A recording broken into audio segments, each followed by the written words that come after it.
মনসামঙ্গল খ্যাত নেতাধোপানির সেই বিখ্যাত মন্দিরে আজ আমরা এসেছি।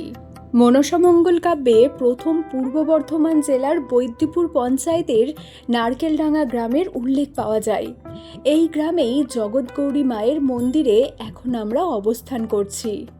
মন্দিরে প্রবেশ করতেই চোখে পড়বে 6টি থামের উপর টিনের ছাউনি দেয়া আটচালা।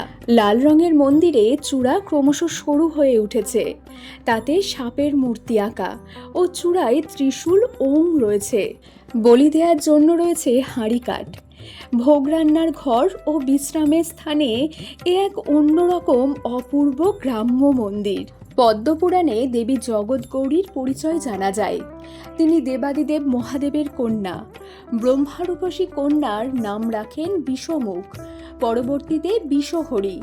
এই বিষহরী জগতের মঙ্গল করবে বলে তার নাম রাখা হয় জগৎগৌরী। আবার পদ্মবনে পদ্মপাতায় জন্ম বলে আর এক নাম হয় পদ্মাবতী। নাগলোকে নাম মনসা। নারকেলডাঙ্গায় জগৎগৌরী পূজিতা হন মা মনসা ও মা দুর্গার মিশ্র পূজা পদ্ধতিতে। এই দেবীর পূজায় প্রথমে জগদ্ধাত্রী ধ্যানমন্ত্র ও পরে মনসার ধ্যানমন্ত্র পাঠ করা হয়। জগৎগৌরী বিগ্রহ কোষ্ঠী পাথরের।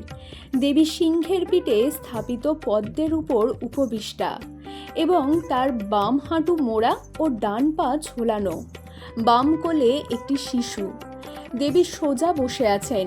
মাথার উপর অষ্টনাগ ফণা বিস্তার করে ছাতা ধরে আছে।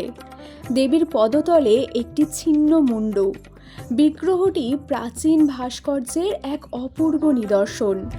জনশ্রুতি আছে, এক বাল্য বিধবা স্বপ্নে মা জগৎগৌরীকে দেখেন নারকেলডাঙ্গার কচু বনে।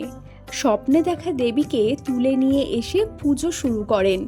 পরে স্থানান্তরিত করা হয় স্থানীয় তান্ত্রিক শ্রী দুর্গাদাস বন্দ্যোপাধ্যায়ের বাড়িতে। দুর্গাদাস বন্দ্যোপাধ্যায় 1892 খ্রিস্টাব্দে জগৎগৌরী মায়ের মন্দিরটি তৈরি করেন। গ্রামের মঙ্গলের জন্য নির্দিষ্ট সময়ে দেবীকে গ্রামে ভ্রমণ করানো হয়। মন্দির থেকে কিছুটা দূরে ঝাপানতলা। জ্যৈষ্ঠ মাসের কৃষ্ণা পঞ্চমী তিথিতে ঝাপান হয়। আষাঢ় মাসের শুক্লা পঞ্চমী তিথিতে ঝাপানতলায় জগৎগৌরীর বিশেষ পুজো ও উৎসব অনুষ্ঠিত হয়।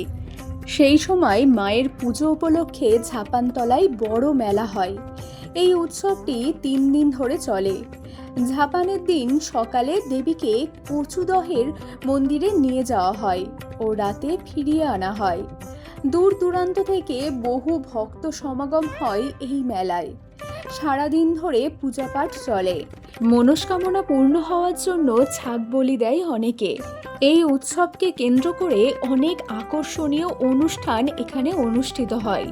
হাওড়া বর্ধমান মেল লাইনের যে কোনো লোকাল ট্রেনে বইচি নেবে, স্টেশন থেকে কানলাগামী যে কোনো বাসে বৈদ্যপুর রথতলায় নেবে, টোটোতে নারকেলডাঙ্গার জগৎগৌরী মায়ের মন্দির, অথবা হাওড়া কাটোয়াগামী ট্রেনে কানলা নেবে, বইচিগামী বাসে বৈদ্যপুর রথতলায় নেবে, টোটোতে জগৎগৌরী মায়ের মন্দির।